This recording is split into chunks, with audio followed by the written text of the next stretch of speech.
Hi guys, welcome back to my channel. இன்னைக்கு நம்ம வீடியோல நம்ம பார்க்க போற ரெசிபி ஆப்பிள் கேசரி. நம்ம வீட்ல எந்த ஒரு விசேஷம்னாலும் இன்ஸ்டன்ட்டா அதே நேரத்துல டேஸ்டியா செய்யக்கூடிய ஒரு ரெசிபி என்னன்னு பாத்தீங்கன்னா கேசரி தான்.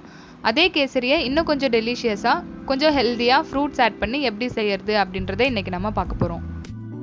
இந்த ஆப்பிள் கேசரி செய்யறதுக்கு 1 கப் ரவை நான் இன்னைக்கு எடுத்திருக்கேன். இது ஒரு 250 கிராம் ரவை இருக்கும். இப்போ நம்ம எடுத்து வச்சிருக்க ரவையை நெய்யில போட்டு வறுக்க போறோம். ரவையை வறுக்கிறதுக்கு முன்னாடி நம்ம எடுத்து வச்சிருக்க முந்திரியை அதில் வறுத்து எடுக்க போகிறோம். அதுக்கு முதல்ல பேன் வச்சுக்கலாம். அதில் 2 ஸ்பூன் நெய் ஊற்றிட்டு நம்ம எடுத்து வச்சிருக்க முந்திரியை இதில் ஃப்ரை பண்ணி எடுக்க போகிறோம். நான் இன்றைக்கி முந்திரி மட்டும்தான் எடுத்திருக்கேன். நீங்கள் விருப்பப்பட்டீங்கன்னா முந்திரி, திராட்சை இல்லை உங்களுக்கு என்ன நட்ஸ் தேவையோ அதை நீங்கள் எடுத்து ஃப்ரை பண்ணி வச்சுக்கலாம். இந்த அளவுக்கு முந்திரி ஃப்ரை ஆன உடனே நம்ம தனியாக எடுத்து வச்சுக்கலாம். இப்போ இதே பேனில் நம்ம எடுத்து வச்சிருக்க ரவையை சேர்த்து வறுத்து எடுத்துக்கலாம். ரவை சேர்த்த பிறகு ஒரு 2 நிமிஷத்துக்கு இதே மாதிரி நல்லா வறுத்து எடுத்துக்கலாம். நெய் கூட ரவை சேர்த்து ஃப்ரை பண்ணும்போது அதோடைய ஃப்ளேவர் ரொம்பவே நல்லாயிருக்கும். ஒரு 2 நிமிஷம் ஆயிடுச்சு. ரவையையும் நம்ம தனியாக எடுத்து வச்சுக்கலாம்.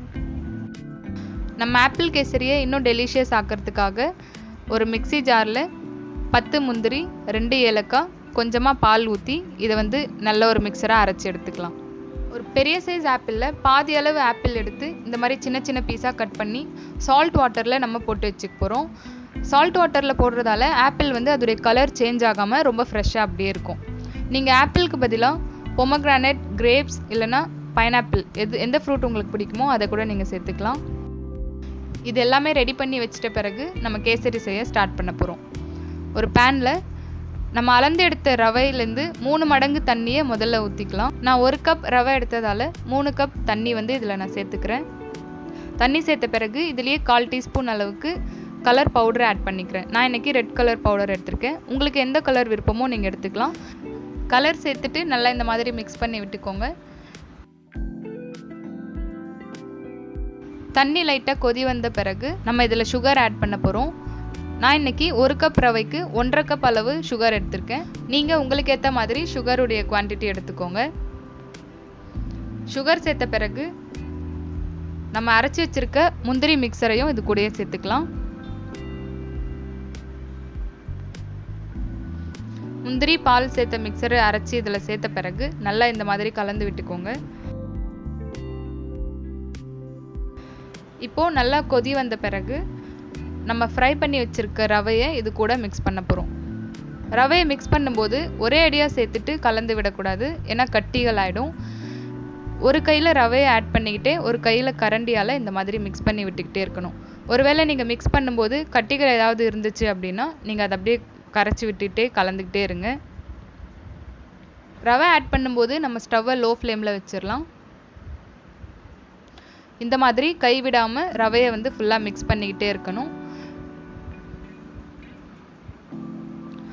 கேசரி செய்யும்போது ரவையை சேர்த்த பிறகு தான் ஒரு சிலர் சுகர் ஆட் பண்ணுவாங்க. எதனால் அப்படின்னா ரவை வேகாது அப்படின்றதுக்காக.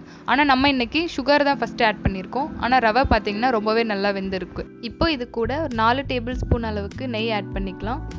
நெய் ஆட் பண்ணுறதால கேசரியோடைய டேஸ்ட் அண்ட் ஃப்ளேவர் இன்னும் அதிகமாக நமக்கு கிடைக்கும். நெய் சேர்த்த பிறகு நல்லா மிக்ஸ் பண்ணி விட்டுக்கோங்க. இப்போ பார்த்தீங்கன்னா ரவை நல்லா வெந்து கேசரி கெட்டியாக ஆரம்பிச்சிருக்கு.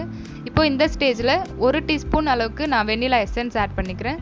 நீங்கள் வெண்ணிலா எசன்ஸ்க்கு பதிலாக ரோஸ் எசன்ஸ் இல்லை வேறு ஏதாவது ஃப்ளேவர் இருந்தாலும் ஆட் பண்ணிக்கலாம். எசன்ஸ் ஆட் பண்ணுறது பார்த்தீங்கன்னா ஃப்ளேவருக்காக தான். ஒருவேளை உங்களுக்கு விருப்பம் இல்லை அப்படின்னா நீங்கள் அதை ஸ்கிப் பண்ணிக்கலாம். இப்போ நம்ம கட் பண்ணி வச்சுருக்க ஆப்பிளை இது கூட சேர்த்து நல்லா மிக்ஸ் பண்ணிக்கலாம்.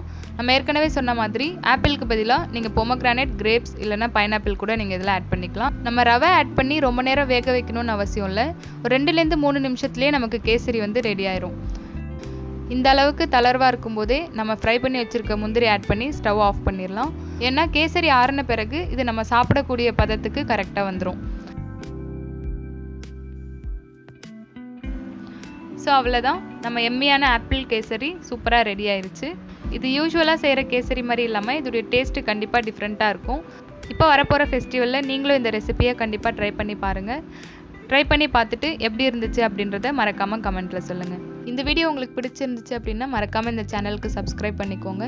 மறுபடியும் ஒரு சூப்பரான ரெசிபியோட நான் உங்களை அடுத்த வீடியோவில் மீட் பண்ணுறேன். தேங்க்யூ.